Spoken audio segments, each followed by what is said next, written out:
halkan waa tilmaan TV musgunan wararkii ugu dambeeyay xaalad degdeg oo la galay dalka Itoobiya sabab la xiriira ka hortagga cudurka coronavirus ruuxii ugu horeeyay ee dalka Soomaaliya ku dhintay cudurka coronavirus tiraduna ay kor u kacday 12 ruux laga helay saddex ka mid ah shaqaalaha diyaaradda Ethiopian Airlines oo laga helay cudurka coronavirus madaxa diyaaradda Ethiopian Airlines oo sheegay inay diyaaraddu khasaartay 550 milyan oo dollar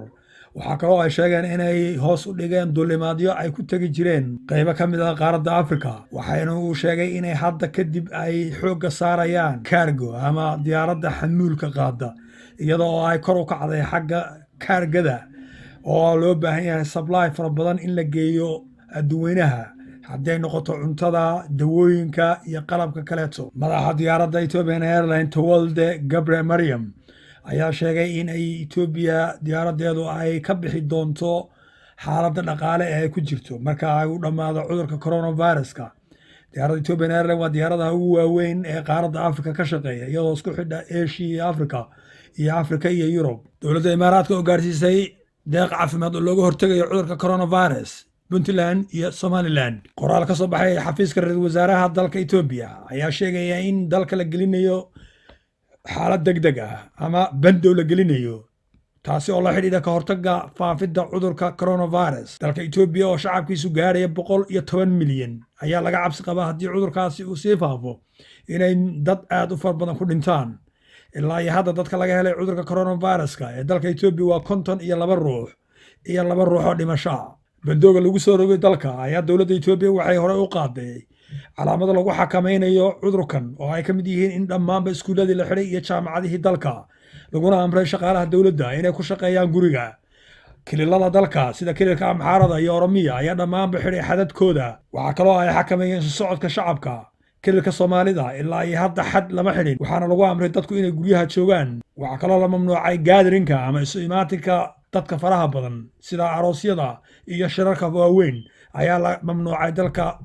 Ethiopia oo dhan gaar ahaan dowlad deegaanka Soomaalida iyo kililada kaleeto ee federaalka Ethiopia wasaaradda caafimaadka dalka Soomaaliya ayaa xaqiijisay qofkii ugu horeeyay ee u geeriyooday cudurka coronavirus qofka geeriyooday ayaa ah muwaadin Soomaaliyeed oo 58 jir ah wasaaraddu waxay maalinkii shalay shaacisay in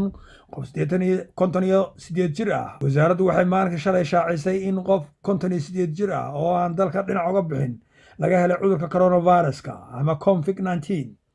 geerida qofkii ugu horeeyay ee cudurka COVID-19 waxaa kor u sii qaadaysa walaaca iyo feejignaanta cudurka wasaaradda caafimaadka Soomaaliya Dr. Fawziya Abikar ayaa sheegtay in 4 kiis oo cusub ay ku soo biireen dadkii cudurka hore looga helay iyadoo haatan tirada guud ay gaarayso 12 ruux waxaa kaloo dalka Soomaaliya soo gaaray qalabkii lagu baari jiray coronavirus-ka oo ayna hore u haysanin maayarka magaalada Muqdisho oo sheegay in dad badan uu cudurku hayo loona baahan yahay taxadir dheeraad in la sameeyo nala dhageysta maayarka hadalkiisii waxaa jira Allah naga hayay adduweynaha ku soo kordhay cudur halis ah saameeyay dadkii iyo dhaqaalahoodii runtii magaalada Muqdisho waxaa laga yaabaa dadku inay ka warqabin waxaa soo gaartay bukaan cudurkaas waa soo gaaray dad badan ayaa u ildaran qaarna waa u dhinteen anigu aan garanayo qaar aniga garanayo aan dibad ka imaan oo dalkooda joogay ayaa ku dhintay oo qaarna la aasay qaarna hadda aan weli la aasin arrintaas marka waa arrin halis ah si fududna loo kala qaadi karo sidaa darteed tacliimaadka iyo talooyinka la idinsiinayo oo dhaqaatiirta iyo meediyuhu uu bixinayo waa in sida uu yahay loo qaato taleefanka adiga haysatid marka aad meel wacdo